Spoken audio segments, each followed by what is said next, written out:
नमस्कार। आज मैं फिर आपके सामने अपराध की एक और घटना लेकर आया हूं। आज के अपराध की घटना 2003 की है। जिला है सिद्धार्थनगर। तारीख है 30 जुलाई 2002। वैसे तो मैं बावरिया के बारे में आपको बहुत डिटेल में, बहुत विस्तार में, इनकी मोडस ऑपरेंडी, इनकी रहने के स्थान, कब कब इन्होंने कौन कौन सी प्रदेश में सबसे बड़ी वारदातें की हैं, ये आपको कई एपिसोड में बता चुका हूं। आज एक और वारदात मैं बताऊंगा जिसमें उनकी जो जो मोडस ऑपरेंडी है, जैसा वो ऑपरेट करते हैं क्राइम होने के बाद या क्राइम होने के पहले, उसके बारे में भी आपको बताऊंगा और आप सुनकर दंग रह जाएंगे कि एक्चुअली हुआ क्या था, वास्तविकता क्या थी। सिद्धार्थनगर में एक कस्बा है बांसी, बड़ा फेमस कस्बा है। इस कस्बे में 30 जुलाई 2002 की रात में करीब करीब 12:30 बजे ये बावरिया लोग चढ़ गए किसी व्यक्ति की छत पर। वहां से वो नीचे उतरे, बल्कि सबसे पहले छत पर उन्होंने बैंक के रहने वाले, बैंक के अधिकारी डी प्रसाद ऊपर सोए हुए थे, जिनकी उम्र करीब 45 साल थी। उनको डंडों, सरिया, लाठी और पत्थर से कूच कूच कर उनकी हत्या कर दी।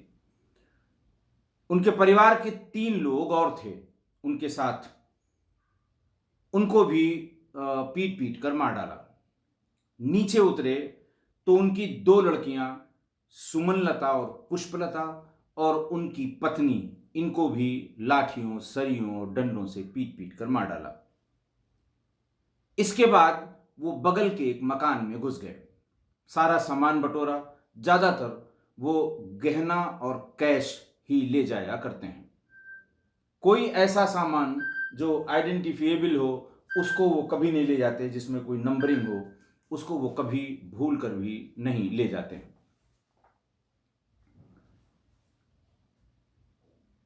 अगले मकान में वो भी बेचारे बैंक कर्मी ही थे। उनका नाम था मुजफ्फर हुसैन, उम्र थी 50 साल।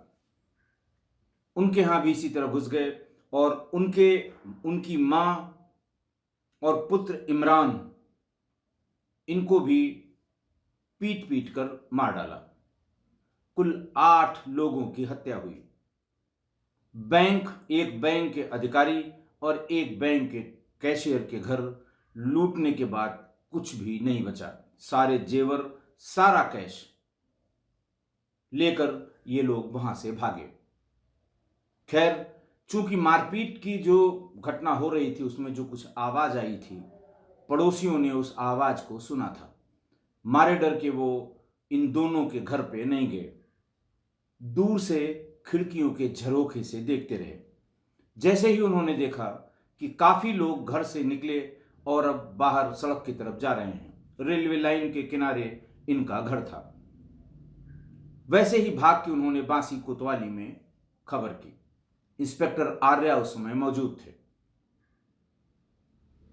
जाने के रास्ते, आने के रास्ते का उनको पता था। अगल बगल के थानों को अलर्ट किया गया। एसपी जो सिद्धार्थनगर थे, श्री महावीर प्रसाद, उन्होंने सभी थानों को रास्ते ब्लॉक करके चेक करने का आदेश किया। 1.5-2 घंटे बाद ही एक मार्शल गाड़ी में ये 9 लोग एक साथ मिले। चेकिंग लगी हुई थी और चेकिंग भी इंस्पेक्टर आर्या ही कर रहे थे।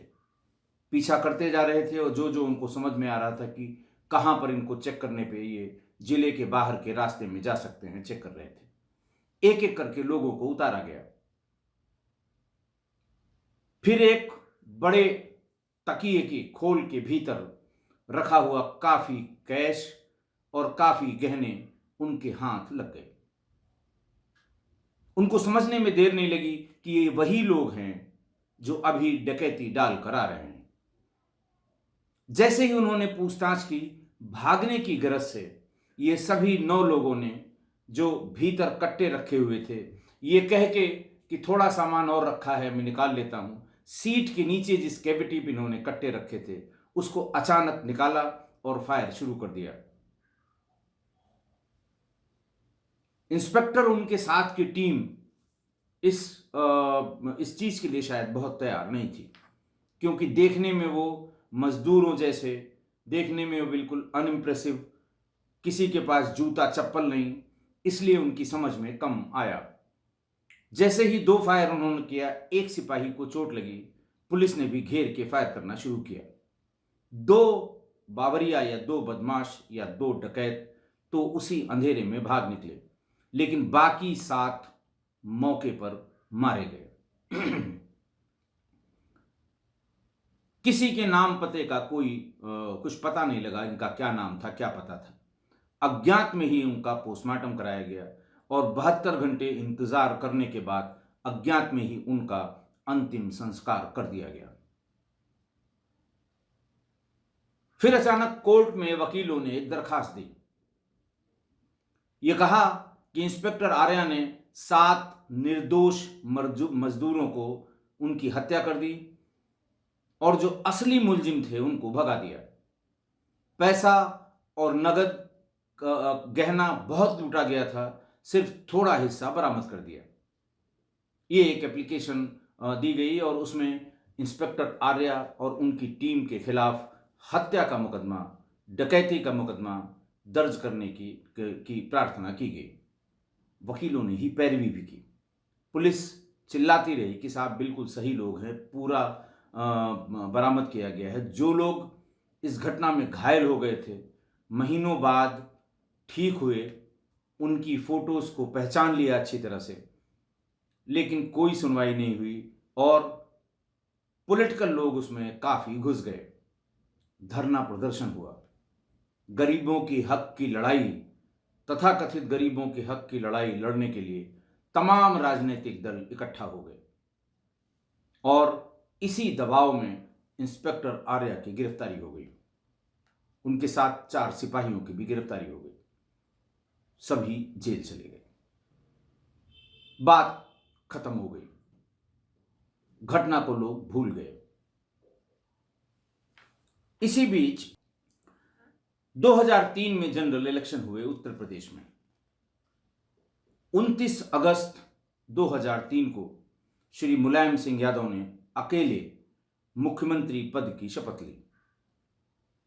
उस शपथ ग्रहण में किसी मंत्री को शपथ नहीं दिलाई गई थी, अकेले श्री मुलायम सिंह यादव ने मुख्यमंत्री पद की शपथ ली थी।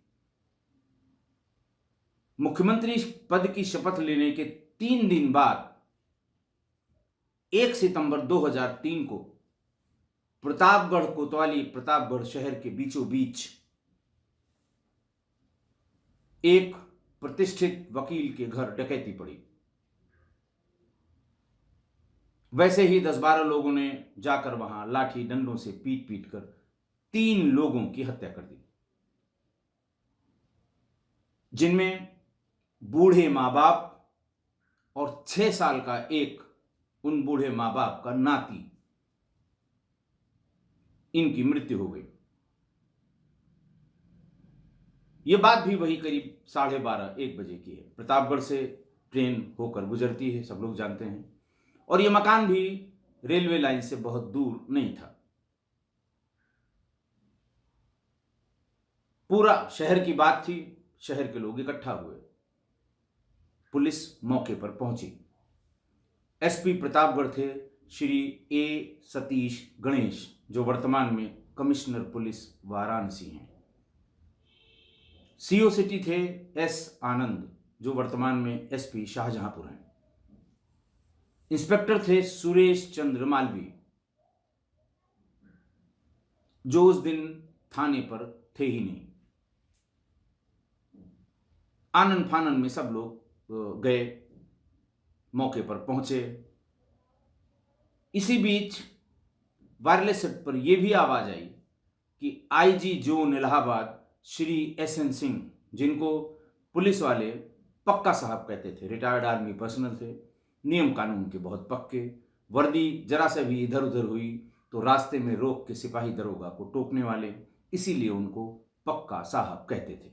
बेहद ईमानदार, बहुत ही कड़क, और जो सामान्य रूप से जो आदत फौजियों की होती है उस तरह की आदत वाले वो पुलिस अधिकारी थे। रिटायर हो गए। मौके पर पहुंचते ही ये समझ में आ गया कि रेलवे लाइन के किनारे थोड़ा सा अलग मकान, छत से घुसना, लाठी डंडे से चोट पहुंचाकर मारना, मार के वो लाठी डंडा वहीं छोड़ देना, कमरे के भीतर मल कर देना और फ्रिज में रखा हुआ सामान निकालकर थोड़ा थोड़ा वहीं खा लेना। ये बहुत ही टिपिकल कैरेक्टरिस्टिक्स हैं बावरिया क्रिमिनल ट्राइब जिन्हें कहते हैं, घुमंतु जाति के अपराधियों की। एसपी, सीओ, एडिशनल एसपी थे उस समय श्री विजय गर्ग, रिटायर हो गए। इन सब लोगों की तुरंत समझ में आ गया कि ये बावरिया गैंग द्वारा की गई घटना है। लेकिन परिवार यादव था। 3 दिन पहले मुलायम सिंह यादव जी ने मुख्यमंत्री पद की शपथ ली थी। जैसे ही रिजीम बदलता है, सबसे ऊपर का अधिकारी और सबसे नीचे का कर्मचारी किसी विभाग का हो, उसके मन में यह डर होता है कि अब हमारा ट्रांसफर होगा, चेंज ऑफ गवर्नमेंट है। और ऐसे में किसी बड़े यादव वकील के परिवार की हत्या, सारा पुलिस, शहर की सारी पुलिस मौके पर थी। सबसे पहले पहुंचने वालों में जो सीओ सिटी थे उस समय, सानंद, उन्होंने फौरन सेट से कहा कि आसपास के सभी छोटे बड़े रेलवे स्टेशन को तुरंत चेक किया जाए। उनके पास लूटे हुए गहने होंगे, कोई हथियार नहीं होगा, प्रॉपर टिकट होगा, उनको रोका जाए, पहचान की जाएगी। केवल जो चीज समझ में आती है वो ये है कि वो अंडरवियर बनियान पहनकर, जिन्हें कच्चा बनियान कहते हैं, ये घटना करते हैं और बाद में उसमें अगर ब्लड के स्टेन्स हैं तो झोले में रखे हुए अपने कपड़े पहन लेते हैं ताकि ब्लड स्टेन से उनकी पहचान न हो पाए। बहरहाल सारी फोर्स सब जगह लग गई, कुछ मिलने मिलाने वाला था नहीं। इसके पहले भी वहां बावरिया की घटनाएं हुई थी, आसपास के जनपदों में भी हुई थी। सब लोग जानते थे कि ये कभी हाथ नहीं आएंगे, इसलिए चेकिंग भी उसी हिसाब से हो रही थी। आने जाने वाले सभी रास्तों में चेकिंग का आदेश किया गया था। सीओ सिटी एस आनंद बहुत अच्छे अधिकारी हैं। अभी जब मैं डीआईजी रेंज और आईजी रेंज बरेली था तो मेरे ही कार्य क्षेत्र के अंतर्गत आने वाले शाहजहांपुर में तब भी एसपी थे और आज की तारीख में भी एसपी हैं। मेरे साथ करीब 4 साल वो एसटीएफ में भी रहे हैं। अपनी सर्किल के सभी थानों में वो एक एक करके पूछ रहे थे कि कौन स्टेशन पर पहुंचा, क्या चेकिंग हुई। और खुद भी वो विश्वनाथगंज हॉल्ट है शहर में ही, वहां पर जाने के लिए उन्होंने सोचा मैं खुद ही वहां पर चला जाऊं और खुद देखूं, चेकिंग करूं, हो सकता है मेरे ही हाथ ये लोग लग जाएं। रास्ते में एक चौकी पड़ती है भूपिया मऊ। प्रतापगढ़ से इलाहाबाद जाने वाली रोड पर यह बहुत ही महत्वपूर्ण चौकी है, लेकिन एक फूस की टटरी डालकर वहां पर वो चौकी ऑपरेट होती है। एक वहां पर बैरियर लगा हुआ है। जब कभी शहर के बाहर और अंदर जाने वाली गाड़ियों की चेकिंग के आदेश होते हैं तो वो बैरियर गिराकर वहां चेकिंग की जाती है। वहां जाने पर उन्होंने देखा कि कोई भी पुलिसकर्मी सड़क पर नहीं था। सब उसी झोपड़ी में जो चौकी थी, जिसे भूपियामई चौकी कहते थे, उसी के भीतर सब पड़े हुए थे। सबको एक एक करके बाहर निकाला। परेशान थे ही एस आनंद, बहुत फटकार लगाई उनको कि कप्तान सड़कों पर है, आईजी इलाहाबाद से चल चुका है, इसी रास्ते से भीतर आएगा, तुमको शर्म नहीं आती? सब जगह हल्ला हुआ कि चेकिंग हो रही है और इधर से आईजी साहब जाएंगे, उन्हें कोई नहीं दिखाई पड़ेगा तो वो क्या कहेंगे। बहरहाल जलील करने के बाद ये सभी सड़क पर आ गए। जो बांस का या बल्ली का बैरियर होता है उसको गिरा लिया। एस आनंद वहां से आगे की तरफ विश्वनाथगंज हॉल्ट के लिए चले। 200 मीटर ही चले होंगे कि चौकी प्रभारी ने, उस चौकी पे सेट लगा है, वो सामरिक दृष्टि से या कह लें कि क्राइम की दृष्टि से बहुत महत्वपूर्ण चौकी है। बिल्डिंग विल्डिंग नहीं थी लेकिन महत्वपूर्ण बहुत थी। अपराधी इलाहाबाद और प्रतापगढ़ के बीच में 50 किलोमीटर की दूरी है। इलाहाबाद से अपराध करके प्रतापगढ़ भाग जाना उसी रास्ते से, या प्रतापगढ़ में अपराध करके इलाहाबाद भाग जाना उसी रास्ते से, इसलिए वो बहुत महत्वपूर्ण है। भूपिया मऊ पे जो सिपाही था वो जोर जोर से चिल्लाया, पकड़ लिया, पकड़ लिया, पकड़ लिया। ऐसा आनंद क्योंकि 100-200 मीटर ही गए थे, लौट आए। वही मार्शल गाड़ी, 3 लोग पकड़े गए, बाकी उसमें भाग गए। पुलिस जब उनको उतार रही थी तो कैजुअल अप्रोच रहा होगा, 3 ही को पकड़ पाए, बाकी भाग गए। चेकिंग की गई तो ड्राइविंग सीट के नीचे एक बड़े गट्ठर में बहुत ढेर सारा गहना और कैश मिल गया। लाया गया, तब तक कप्तान साहब भी आ गए, एडिशनल साहब विजय गर्ग भी आ गए। तब ये पूछा जाने लगा कि भाई सब तो हैं, इंस्पेक्टर कहाँ है जिसके क्षेत्र में ये घटना हुई है। पता लगा सुरेश चंद्र मालवीय जी इंस्पेक्टर हैं और वो किसी पूजा पाठ के बहाने लखनऊ रहते थे या इलाहाबाद के थे, इलाहाबाद भाग गए। ये सोच के कि रात में कौन पूछेगा, सवेरे तक आ जाऊंगा।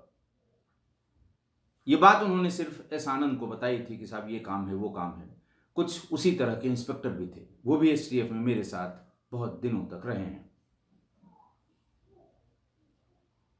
लेकिन अब वो ये बात अपने सुपीरियर्स को बता नहीं सकते। लोग यही कहेंगे कि आपने क्यों छोड़ दिया, बिना प्रॉपर छुट्टी दिए क्यों जाने दिया।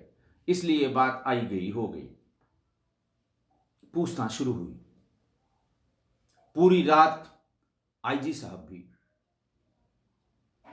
एस आनंद भी, ए सतीश गणेश साहब भी, सारे लोग पूरी रात पूछताछ करते रहे। कुछ नहीं निकलने वाला था, निकला भी नहीं। जितने नाम उन्होंने बताए वो अलग अलग, कभी शाहजहांपुर का रहना बताया, कभी जयपुर का रहना बताया, कभी पानीपत में रहना बताया।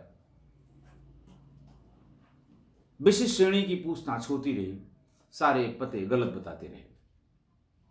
देखिए, कानूनन 24 घंटे के भीतर किसी को गिरफ्तार करके और नियरेस्ट मजिस्ट्रेट के समक्ष आपको उपस्थित करना होगा और ये बताना होगा कि आपने इसको किस जुर्म में, क्या एविडेंस थी उसमें गिरफ्तार किया है।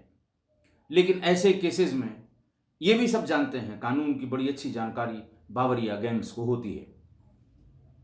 उनको ये लगता है कि 24 के बजाय 48 घंटे रख लेंगे, इतना ही सहना है, उसके बाद इनकी मजबूरी होगी, ये हमें कोर्ट में ले जाएंगे।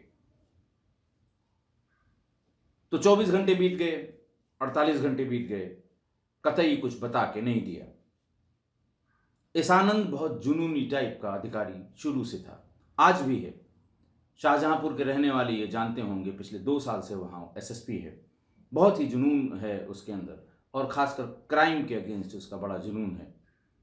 कभी लखनऊ आया तो मैं एस आनंद को साथ में रखकर किस्सा गोई का कोई न कोई एपिसोड सुनाऊंगा यहीं से, ताकि आप भी देख सकें।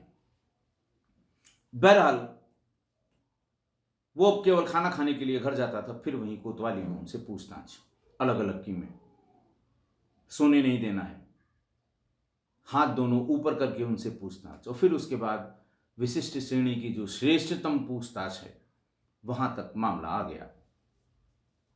लेकिन फिर भी कुछ भी बता के नहीं दिया।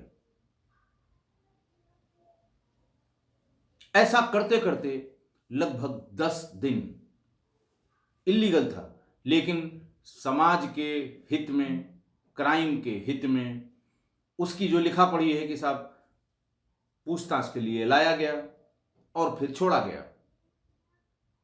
फलां उनके जानने वाले आए, बोले आप जब कहेंगे तब फिर उपस्थित करा देंगे। अगले दिन फिर लाया गया, ताकि टेक्निकली पुलिस का नुकसान न हो कि साहब आपने 24 घंटे से ज्यादा कैसे अपनी कस्टडी में रखा। 10वें दिन बातें धीरे धीरे धीरे धीरे खुलने लगी। ये गैंग था इसको छैमार कंजड़ कहते हैं। इसके बारे में बहुत डिटेल में बता चुका हूँ। इन्हें शेख बांग्ला जाति भी इनकी कही जाती है। ये पंजाबी स्पीकिंग होते हैं। ओरिजिनली पानीपत के पास किसी कस्बे में रहते हैं, लेकिन वर्तमान में उत्तर प्रदेश में इनका सबसे बड़ा गढ़ कन्नौज में है। ये भी मैंने आपको बताया था। इससे संबंधित एक बात और है जो मैं आगे आपको बताऊंगा। बहरहाल ये पूछा गया उनसे कहाँ कहाँ और तुमने इस तरह का काम किया है। बताते बताते उन्होंने ये बताया कि साहब 1 साल पहले सिद्धार्थनगर के बांसी कस्बे में भी हम लोगों ने ऐसा किया था, लेकिन 1-1.5 घंटे में ही पुलिस से मुठभेड़ हो गई थी। हमारे साथ के 7 लोग मारे गए थे।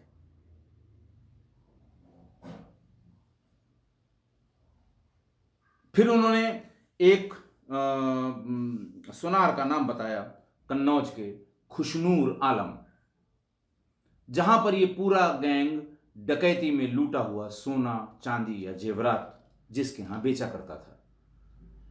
पुलिस की दबिश खुशनूर आलम के यहां पड़ी और वो एक डायरी जिसमें लिखता था डेट वाइज की फला तारीख को इतना सामान आया, इतने का इतना पैसा दे दिया गया, शेष रहन रख लिया गया। रहन रखना कहते हैं कि आपने कोई सामान रख दिया और कहा इतना पैसा दे दीजिए, जब हम पैसा इतना चुकता कर देंगे तो अपना सामान ले जाएंगे। वो डेट वाइज दिया हुआ था। उन तारीखों में कहां कहां डकैतियां पड़ी थीं ये निकाला गया, और कितना कितना सोना उसने खरीदा था। जो रहन रखा हुआ सोना था वो पुलिस ने सब बरामद कर लिया।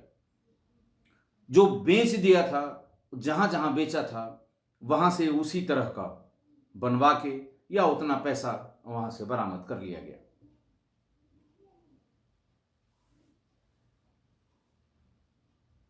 जब बांसी यानी सिद्धार्थ नगर वाली घटना की जांच में सीबीसीआईडी ने इंस्पेक्टर उनके 4 सिपाहियों को जेल भेज दिया, ये कह के कि इनोसेंट मजदूरों को मार के एनकाउंटर की वाहवाही लेने वाले इस व्यक्ति ने, इस अधिकारी ने हत्या का अपराध किया है। इन लोगों के बताने के बाद काफी बड़ा पुलिस दल बना के कन्नौज में इनके डेरे पर भेजा गया। उन 7 लोगों के यहां जानकारी लोकल पुलिस के माध्यम से कराई गई। वहां सबको पता था कि बांसी में फला फला मारे गए हैं। एक खास बात और है इनकी, इस छैमार कंजड़ प्रजाति के क्रिमिनल ट्राइब की, कि इनके नाम, इनके लड़कों के नाम सब बॉलीवुड के हीरो हीरोइंस के नाम पर हैं। वहीं पता लगा कि चंकी पांडे नाम का जो कंजड़ था, जो डकैत था, वो सिद्धार्थनगर के बांसी में जब घेर के मारा गया था तो उसमें मारा जा चुका था। और संजय दत्त उन 3 लोगों में था जो पकड़ा गया था। बहरहाल पुलिस ने वहां पर भागे हुए और लोगों के परिवार की 2 औरतें और 1 आदमी को पकड़ लिया। ये खुशनूर आलम सोनार को पकड़ लिया और सारा पैसा बरामद करके इन तीनों को, बल्कि 7 लोगों को, सोनार को, 2 महिलाओं को, 1 पुरुष को और 3 जो मौके पर पकड़े गए थे, 7 लोगों को जेल भेज दिया। इन 3 में एक हीरा भी था। जब ये प्रेस नोट जारी किया गया तो सीबीसीआईडी के तत्कालीन पुलिस अधीक्षक वजी अहमद साहब, उन्होंने एस आनंद को फोन किया कि भाई ये बताओ कि ये लोग, असली में इनका नाम ये था और वहां इन लोगों ने डकैती डाली थी, वहीं घेर के मारे गए थे, ये बात कैसे साबित होगी। एस आनंद ने उनसे कहा कि सर 2 चीजें हैं, या तो आप मेरे सीनियर हैं, सब लोग जानते हैं, आप मुझसे पूछताछ कर रहे हैं, बयान ले रहे हैं, या जानना चाहते हैं। पूछताछ कर रहे हैं तो मैं वहां आऊंगा, लिखा पढ़ी में जो बयान देना होगा दूंगा, और सिर्फ जानकारी हासिल करने के लिए तो ये समझ लीजिए कि 100 घंटे से ज़्यादा मैंने स्वयं पूछताछ की है।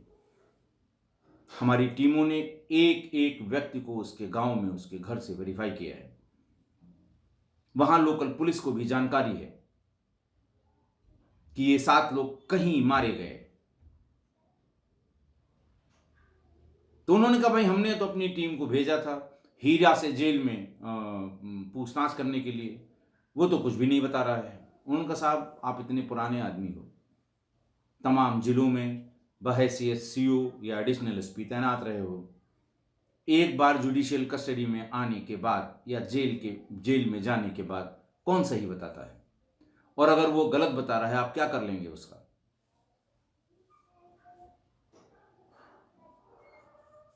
फिर सारे वहां जितने जो टीमें गई थी, मारे गए लोगों के परिवार के बयान नोट करके लाई थी, उनकी फोटोग्राफ नोट करके आई थी।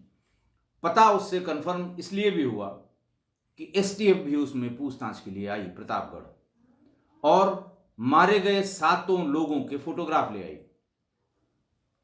उन फोटोग्राफ्स को एस आनंद ने 1 2 3 4 5 6 7 करके मार्क कर दिया, और पकड़े गए उन 7 लोगों से 2 महिलाएं और 4 पुरुषों से एक एक करके उनको पहचान के इनका नाम बताने के लिए कहा गया। सभी 7 लोगों ने, इंक्लूडिंग वो सुनार जो डकैती का पैसा माल खरीदता था, प्रत्येक का सही सही नाम बता दिया।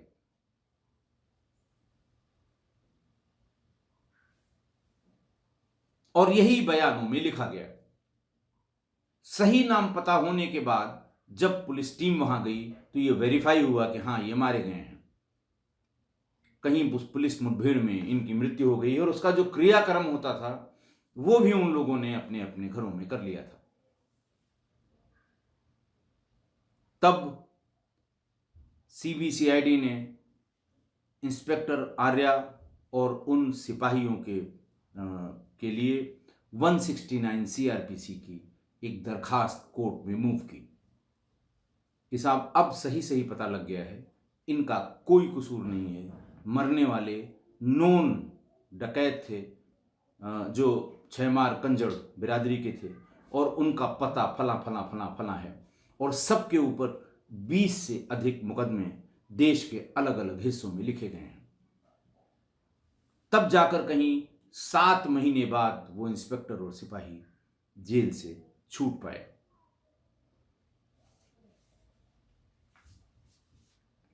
आज की घटना भी बावरियों द्वारा की गई जघन्यतम घटनाओं में एक है। 7 3 10 लोगों के घर में घुसकर हत्या और सारा सामान, जेवर, रुपया लूट कर ले जाना। मैंने जघन्यतम हत्याओं में, जैसे डॉक्टर रानू टंडन, मधु टंडन, अपट्रॉन के डिप्टी जीएम और उनका परिवार, इस तरह से करीब 10 घटनाएं जो जघन्यतम हैं, बावरियों द्वारा की गई हैं, वो अलग अलग एपिसोड्स में बताई हैं। उनके रहने का स्थान बताया है, उनके क्राइम करने का तरीका बताया है, कौन कौन से अपराध इन्होंने किए थे ये भी बताया है। जैसे संजय दत्त से जब पूछा गया, जो पकड़ा गया था मौके पर प्रतापगढ़, जब वो टूट गया तो उसने बताया, साहब इन हाथों से 500 लोग मरे हैं कि 1000 मुझे याद भी नहीं है, लेकिन सामने जो भी पड़ा, अगर वो जिंदा है तो मारना हमारा काम है। हमारी देवी इसी में खुश होती हैं। बहुत ढेर सारे, क्योंकि जो बरामदगी थी उस समय के जो फोटोग्राफ हैं प्रेस कॉन्फ्रेंस में, 2 मेजों पर इस कदर भरे हुए गहने थे कि उनमें कहीं तिल रखने की भी जगह नहीं थी। जब मैंने इन घटनाओं के बारे में, बावरिया कंजड़ों के बारे में बताया था, तो हमारे किस्सा गोई परिवार के कम से कम 30-40 व्यक्तियों ने अपने आसपास घटी हुई घटनाओं के बारे में लिखा था। आप टिप्पणी में जाकर देख सकते हैं कि फला सन में हमारे यहां पड़ोस में ये हुआ था, 6 लोग मारे गए थे, 7 लोग मारे गए थे। ये उसी दौर में जब बावरिया कतई हिचकता नहीं था, इस तरह की हत्याएं करने में और लूट करने में ये तब की घटनाएं हैं। ये भी घटना 2003 की थी, 2002 की सिद्धार्थनगर वाली और 2003 की प्रतापगढ़ वाली। अब सवाल ये है कि कैसे वो बेचारा इंस्पेक्टर जेल चला गया। बावरिया गिरोहों की मैं पहले बता चुका हूं कि हर शहर में जहां वो अपराध जाने 50 साल से करते आ रहे हैं, सेट वकील हैं, वो वकील नहीं बदलते। अगर कोई उनका आदमी मौके पर गिरफ्तार हो गया या पुलिस दबिश देके उनको उनके गांव से गिरफ्तार करके ले गई, तो उनका जो उनके क्लैन का या उनके गैंग का या उनके जो जो उनका बस्ती है उसका जो मुखिया होता है, वो सबसे पहले अपने वकील से संपर्क कर लेता है उस जिले के। मुंह मांगी फीस उसको 4 दिन के भीतर कोई लेके दे आता है। फिर वो अपने सारी तिकड़म लगा देता है वकील और उनकी जमानत करा लेता है। 90% केसेस में ये फर्जी नाम पते से जेल जाते हैं। आप सोच लीजिए कि अच्छे पुलिस अधिकारियों की एक टीम को 10 दिन लग गए केवल नाम पता सही जानने में, तो 2-1 दिन में फिर आप समझ ही सकते हैं कि क्या निकलता होगा। जमानत हो करा लेते हैं, उसके बाद फिर चले जाते हैं, और जमानत पे अगर पेशी में कभी आना हुआ तो आते समय रास्ते में फिर कहीं घटना कर देते हैं। यही नहीं, जिन जिन प्रदेशों में मैंने आपको बताया था तमिलनाडु के एक सिटिंग विधायक की हत्या की थी, जहांगीर साहब उस समय आईजी क्राइम थे तमिलनाडु के, वो उन्होंने आके कैंप किया था लखनऊ में। हम और वो फिर पश्चिमी उत्तर प्रदेश में करीब 25 दिन तक कैंप करते रहे, और तब भूरा और उसके गैंग मेंबर्स का एनकाउंटर हुआ था। उन्होंने इसी पर एक फिल्म थिरान बना दी। रिटायर हो गए, राजस्थान के रहने वाले थे, अच्छे व्यक्ति थे, अच्छे पुलिस अधिकारी थे। यह आलम था कि वहां तक जाके, तमिलनाडु तक जाके, जिन्होंने मेरे अलग अलग एपिसोड्स में सुना है कितनी बड़ी प्रकार की, विभत्स प्रकार की जो घटनाएं उन्होंने की हैं देश के तमाम हिस्सों में, उन सब का मैंने जिक्र किया है। तो जिन जिन प्रदेशों में ये अपराध करते थे, वहां के हाई कोर्ट में भी इनके सेट लॉयर थे। वो सिर्फ इसलिए कि उनकी गिरफ्तारी की फर्द में, यानी गिरफ्तार करने में, लिखा पढ़ी में जो जो पुलिस अधिकारी कर्मचारी रहे होंगे, उनके खिलाफ 156(3) में मुकदमा लिखवाना। इतना पैसा वकीलों को देते थे कि मुकदमा लिखा जाए। मुकदमा लिखते ही पुलिस अधिकारी सोचता था भाई हमारा काम हो गया, ये बंद हो गया, अब जो मर्जी हो, हमारा कल को दूसरी जगह ट्रांसफर हो जाएगा, मुझसे क्या लेना देना। होस्टाइल हो जाता था, गवाही नहीं देता था। लेकिन फिर भी कुछ अड़ियल पुलिस अधिकारी कर्मचारी अगर परसू करना या उस केस की पैरवी करना नहीं बंद करते थे, तो ये हाई कोर्ट तक पीछा करते थे। सुप्रीम कोर्ट पर में भी इनके जो लॉयर्स हैं, चूंकि बक्सा में जब मुठभेड़ हुई थी आनंददेव तिवारी की टीम से एसटीएफ के, उसमें 8 बावरिया ट्रक पे मारे गए थे, ये भी मैंने आपको बताया है। तो इन लोगों ने आनंददेव और उसकी टीम को सुप्रीम कोर्ट तक घसीटा था। इतना पैसा इनके पास। भाई एक डकैती की उस जमाने में 95 के बाद एक एक डकैती ये 30 लाख, 40 लाख, 50 लाख और करोड़ों की करते थे। और अगर कोई आदमी फंस गया है तो वकील जो मुंह खोलता था उतना पैसा ये दे दिया करते थे। ऐसा नहीं कि हर वाकये में ये अलग अलग वकील करें, बिल्कुल सेट वकील है। और सुप्रीम कोर्ट में तो उनका पैनल ऑफ लॉयर्स था जो क्रिमिनल साइड के अच्छे वकील हुआ करते हैं।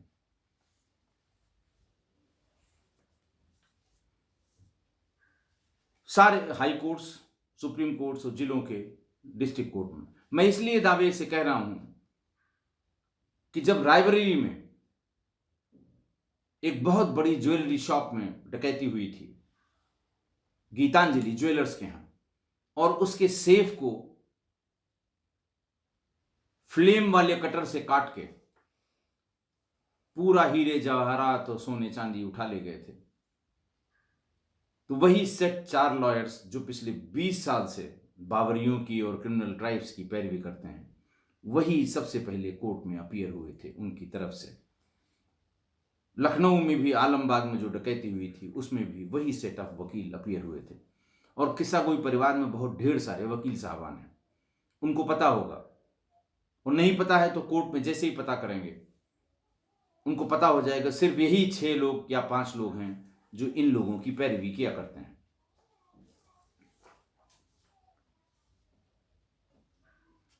बांसी की घटना में 7 लोग मारे गए थे और 2 भाग गए थे।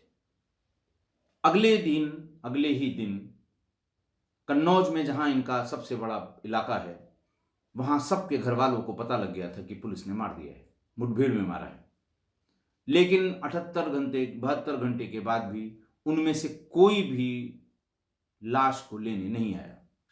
वो जानते थे कि लाश लेने जाएंगे, पुलिस नाम पता पूछेगी, तब तक उसका अंतिम संस्कार नहीं करने देगी या लाश नहीं ले जाने देगी जब तक पते को वेरीफाई न कर ले। क्योंकि पुलिस को तो सही बात पता है कि असली डकैत थे, सही में मारे गए। फिर आगे की बात खुलेगी, फिर बाकी 2 कौन से थे ये खुलेगा। इसलिए दम साध के बैठे और अपने यहां जो भी उसका पूजा पाठ मरने के बाद का होता है वो कर लिया, और अपने वकीलों को बता दिया कि इन पुलिस वालों के खिलाफ मुकदमा लिखाइए, ताकि बाकी जो 2 लोग भागे हैं उनकी खोजबीन न हो। और फिर उन्हीं वकीलों ने 156(3) का मुकदमा लिखा के इंस्पेक्टर को 7 महीने तक जेल में रखा।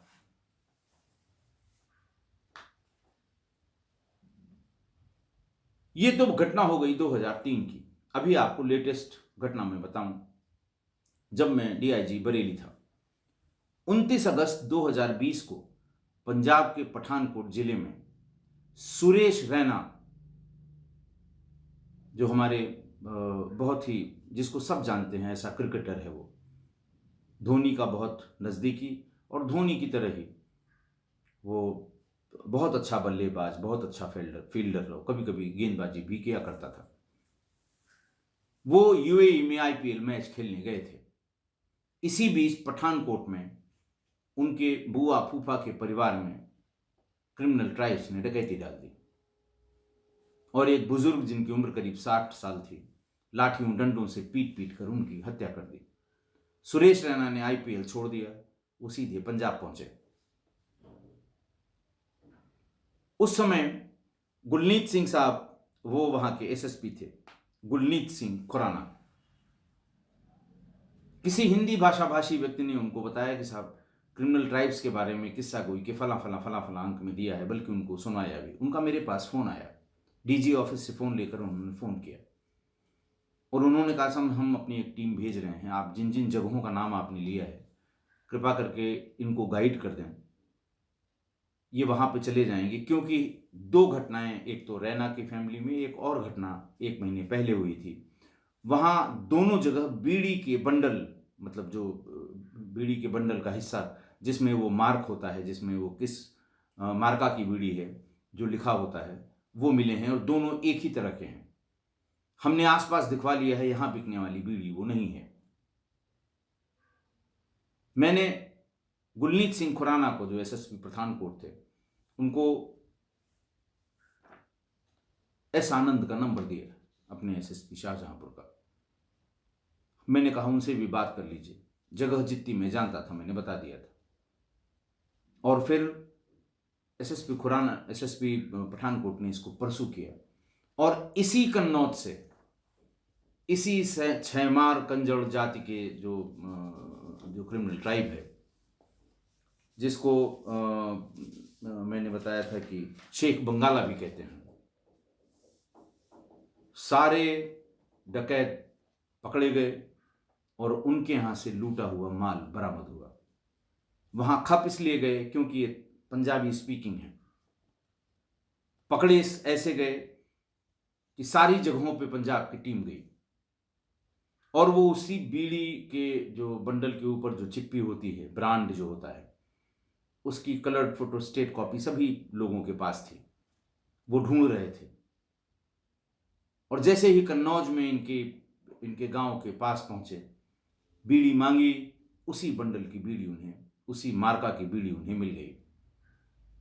फिर 4-5 दिन की मशक्कत मेहनत करनी पड़ी, लोकल पुलिस से बात करनी पड़ी और वो सभी गिरफ्तार हो गए। अब आप सोचिए कि अगर गैर कानूनी ही सही 10 दिन तक पूछताछ न हुई होती तो इंस्पेक्टर आर्या जेल में ही रहते, हो सकता है सजा भी हो जाती बेचारे को, वो भी काहे में 302 यानी 7 लोगों की हत्या में। आप अंदाज लगाइए क्या बीत रहा होगा उस पे, सही काम करने वाले पे, इंस्पेक्टर उसके साथ के 4 सिपाहियों के साथ। अगर ये पूछताछ श्रेणीबद्ध में झटका भी कई कई बार हो गया और एक बीच तो ये लगा कि इससे ज्यादा इनसे पूछा नहीं जा सकता, इतने सहनशील होते हैं, मतलब इतने मजबूत होते हैं कंजड़ जाति के ये लोग।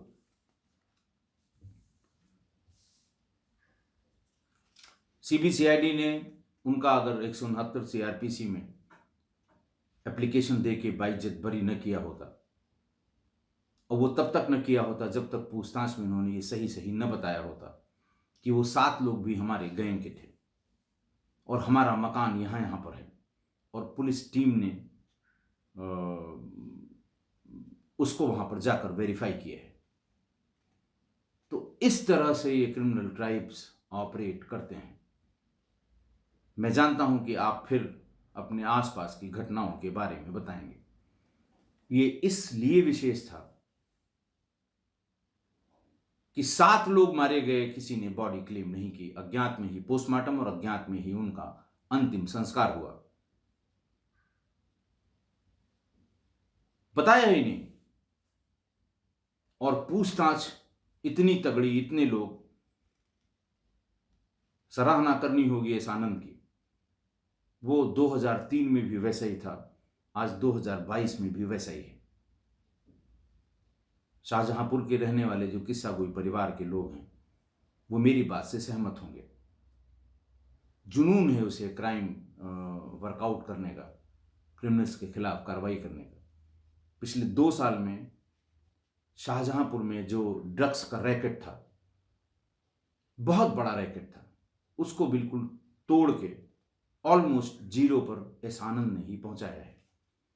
एक बार फिर से मैं एस आनंद के इस काम की सराहना करता हूं और किस्सा गोई परिवार से फिर से अपने उनको बताता हूं कि इस तरह के क्राइम वैसे बहुत कम हो गए हैं, लेकिन फिर भी इससे बचें। नंबर अपने पास कंट्रोल रूम का फीड करके रखें, जैसा मैंने बताया कि 888 4 टाइम्स से करें, ताकि जैसे ही कॉन्टैक्ट दबाएं आपको वो नंबर मिल जाए, आपको ढूंढना न पड़े, सर्च न करना पड़े। बहुत से तरीके हैं, बहुत बार मैं बता चुका हूं। ये मैं सबसे खराब क्राइम इसी को मानता हूं। पिटी क्राइम में जेबकटी और हीनियस क्राइम में क्रिमिनल ट्राइब्स के द्वारा किया गया इस तरह का 8-8, 10-10 लोगों को एक साथ मार देना और लूट ले जाना। आप अपनी प्रतिक्रिया हमें जरूर देंगे, मेल से या कमेंट बॉक्स में बता के। आज के लिए बस इतना ही। बहुत बहुत धन्यवाद।